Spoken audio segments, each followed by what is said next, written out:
you ever feel like you take one step forward and two steps back?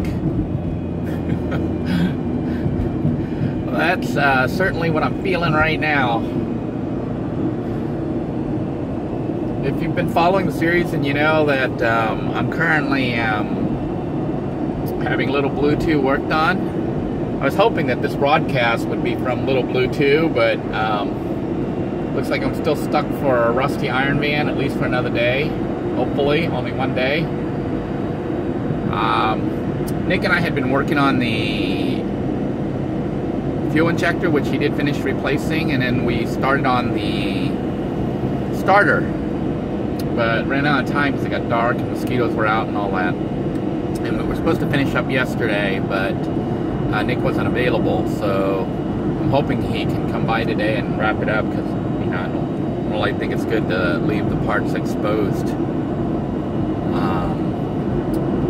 But the other day I had fixed the air conditioning unit, or thought I'd fixed it by cleaning it out because everything came up and was working. Well, it turns out we're back to the same symptoms. The blower fan still refuses to come on. This time it's not because it's dirty. It doesn't come on, and all the coils and the pipes and stuff are freezing up, which is indicative of a low freon issue, which is what Walter had, the owner of the house, said that he had the AC serviced when he was there, and they had put in Freon. Even though the unit's only like 5 years old, I think it should have been under warranty, but I don't know what happened with that. How you get a warranty service on it. So now Big Nick had come by to look at it, and he thinks it's a capacitor, so I'm trying to get a capacitor ordered. Just to play it safe. But in the meantime, the house is currently without AC. I am going to go ahead and spend the money to get an AC repair guy out there to diagnose it. They charge you just to come look, and I guess it applies towards the cost of repair. So hopefully it's just an issue where they can charge it back up, and it's not too expensive. That's what I'm hoping. So I've got to try to call them to have them come out. The issue will be trying to be at home when they're there, unless I can get them to get there right after I get off work Friday. I usually get out a little bit early on Friday. So that's what I'm going to try to do today, and I'll keep you guys posted on what's going on. But it always seems like I try to move forward and then I slide back, which is kind of discouraging. But when you step back and take a really good look at it, you realize that even if you take 2 steps forward and you slide back 1, if you hadn't been taking any steps at all, you would have slid back 3. So, we are, you would have slid back, what, 2 steps, not 3. So, even though we're moving slower than I would like, as far as moving forward, or in fact, we're going the wrong way. I'm assessing the situation, and I think I will go ahead and, have the service guy come out Friday when I get paid. It could run pretty expensive. I don't know if I can even afford it if it's too high. But I'll pay him the inspection cost anyways, which is about $90.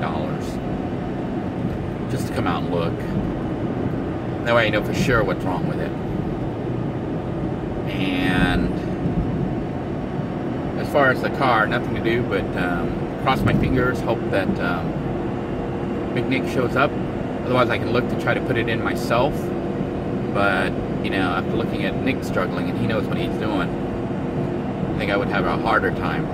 I think it's easier for an auto repair place because they have a jack, they have the lift, and they simply just lift the whole vehicle up, and they can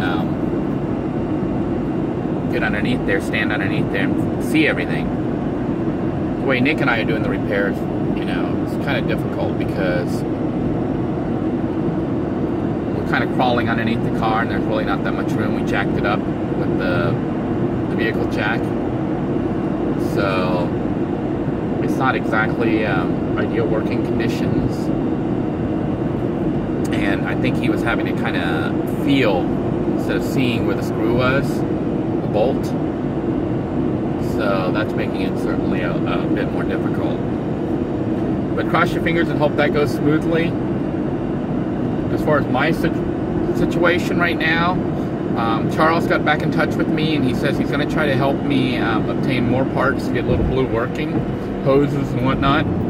So hopefully Blue will be restored. I mean, not fully 100% restored, but restored enough to be a reliable van, because I think that's been Charles's big push. Is, you know, his concern is that, and it's a rightful concern in this country, you know, where you pretty much need a car to go anywhere.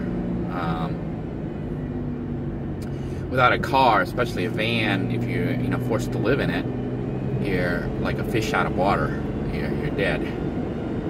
So Charles has, you know, made it his crusade, I guess if you want to call it that, but his personal thing is to try to get the van working and safe, so that no matter what happens, you know, I'll have the backup security of at least a roof over my head and something safe that can carry me around and even get me back and forth to work.